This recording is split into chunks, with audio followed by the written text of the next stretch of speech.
سر کسب کارتی رو داری مگس میپرنی و هیچکی نمیاد ازت خرید کنه، رضایت از کارت نداری و پیش خودت میگی پس این همه درسی که خوندم چی شد؟ به هر آگهی استخدامی که زنگ میزنی با معیارات همخونی نداره. بسیار خوب، پس بیا راهکارهای موفقیت در کسب و کار رو بهت بگم که قطعا به دردت میخوره.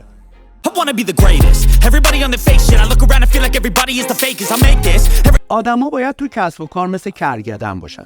میدونی کرگدن ها چجورین؟ پوست کرگدن انقدر کلفته که دندونای شیر و ببر و حیوانای درنده روش تاثیر نمیذاره. یعنی چی؟ یعنی اینکه ما باید توی زندگی انقدر قوی باشیم که اتفاقات، حرفها و کارهای منفی روی ما تاثیر نذاره. گردن کرگدن به سمت راست و چپ حرکت نمیکنه. یعنی ما برامون مهم نیست دیگران چی کار میکنن. کرگدن توانایی عقب راه رفتن رو نداره. یعنی ما نباید به مسائل گذشته توجه کنیم. برای شروع کسب و کار نیازی نیست با دوستت مشورت کنی. چرا؟ چون شاید اون دوست تجربه و اطلاعاتی در رابطه با کار نداشته باشه. کاری که باید انجام بدی به 4 بخش تقسیم میشه که آخریش از همه مهمتره که باعث موفقیت خیلی از آدمای موفق شده توی کسب و کار. 1. هدف و انگیزه. اولین قدم برای رسیدن به موفقیت در هر کاری داشتن هدف و انگیزه درست در اون کاره. خب وقتی صحبت از هدف میشه ماشاءالله همه افراد هدفمندن، اما جالبه که بدونید طبق یه تحقیقی تقریباً 80% جمعیت دنیا اصلا هدف ندارن. البته یه اونایی وجود داره، یه مایی، اونایی که هدف ندارن و مایی که همه هدفمند زندگی میکنیم و دقیقاً میدونیم از زندگی چی میخوایم.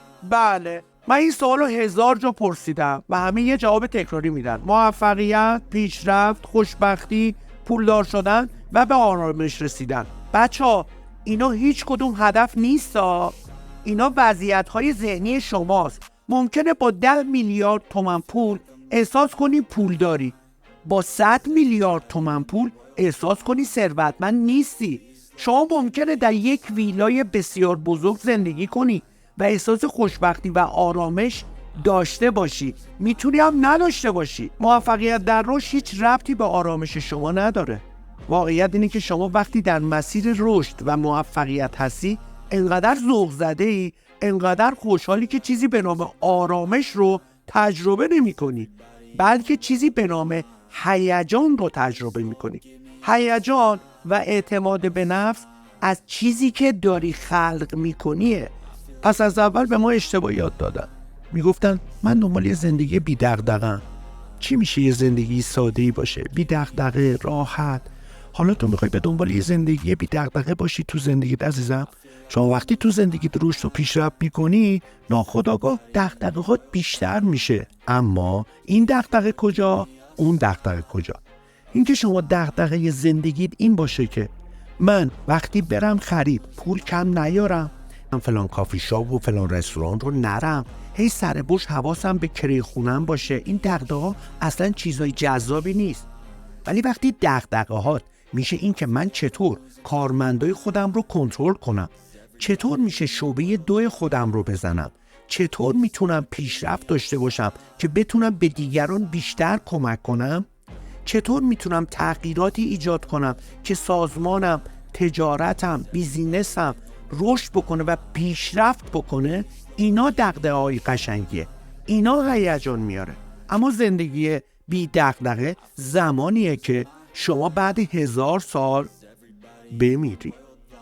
هر کسی در زندگیش نیازهایی رو داره و برای به دست آوردن اون نیازها باید تلاش و کار بکنه.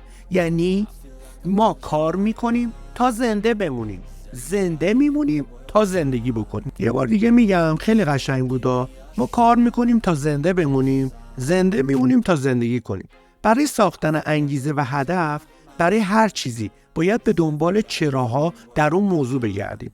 برای مثال اگه به شما 1 میلیون تومان بدن که از خونتون تا سر کوچتون پیاده بیاین، میاین. معلومه که میان. چرا؟ چون کار راحتیه. ولی اگه بگن از خونتون تا دریای خزر پیاده بیاین 1 میلیون تومان میدیم بهتون، چی؟ نه، نمیارزه و کار سختیه.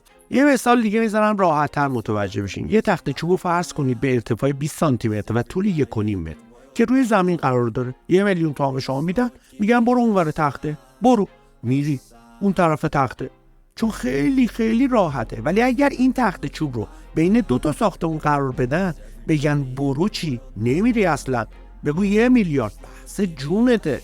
حالا اگر ساختمون اونوری در حال سوختن باشه و عزیزت، مادرت، پدرت، عشقت اون طرف نیاز به کمک تو داشته باشه، چی؟ بدون اینکه کسی چیزی بهت بگه، به چیزی فکر کنی میری، حتی اگر بمیری. موضوع دوم برنامه‌ریزیه. دقت کردی تو زندگی تو بیشترین مشکلات رو از تصمیماتی که نگرفتی داری تجربه میکنی. یعنی تصمیماتی که اصلا اجرایشون نکردی، موکولشون کردی به شنبه هایی که هرگز نمیاد.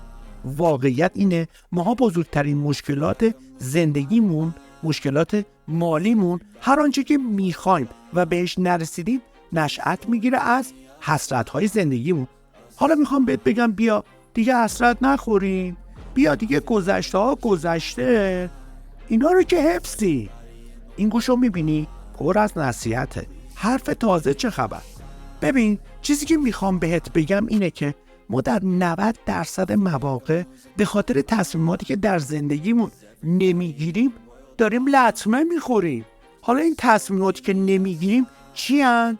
دقت کن، ما این تصمیمات رو داریم، انجامشون نمیدیم. مشکل از شنبه های زندگی ماست. از کی میخوای شروع کنی؟ از شنبه؟ از کی میخوای تغییر بدی خودت رو؟ از شنبه؟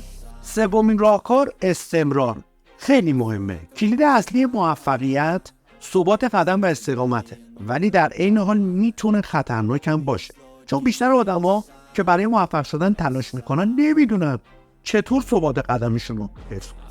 استمرار در انجام کار نیازمند تعهدات به اهدافه، برنامه ریزی، انعطاف پذیری، مدیریت زمان و انگیزه است. با رعایت این عوامل میتونی به طور مداوم در جهت رسیدن به اهداف خودت پیشرفت کنی و در کسب و کارت موفقیت بیشتری رو تجربه کنی.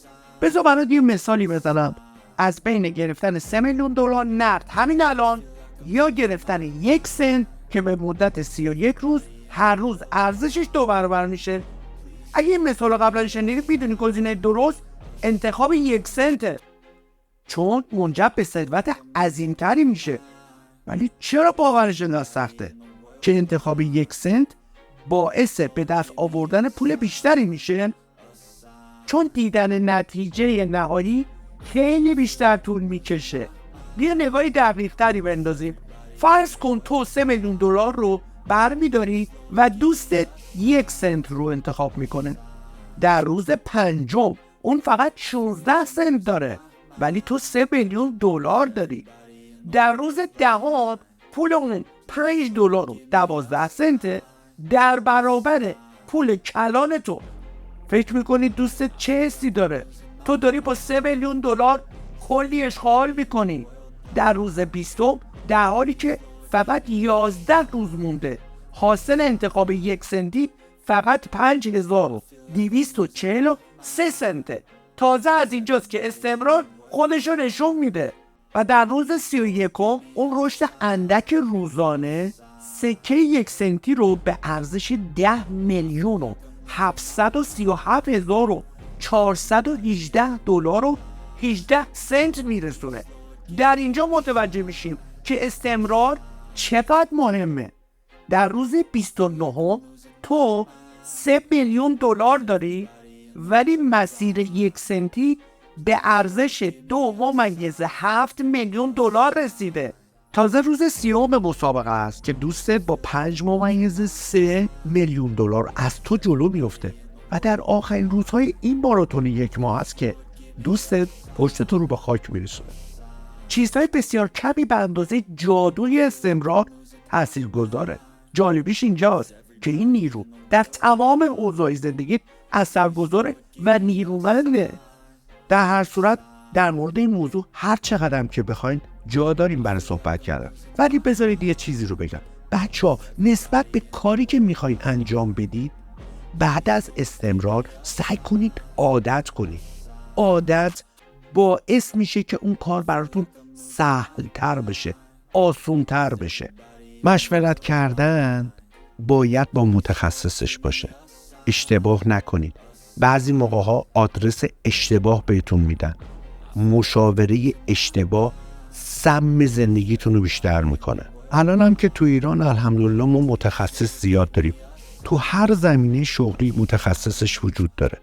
سعی بکنید مراجعه کنید، تو وبسایت ها برید، حتما تو گوگل سرچ بکنید، اطلاعات کسب کنید، مطالعه بکنید و قطعا هممون انشالله موفق خواهیم شد. موفق و پیروز باشید. خدا نگهدار.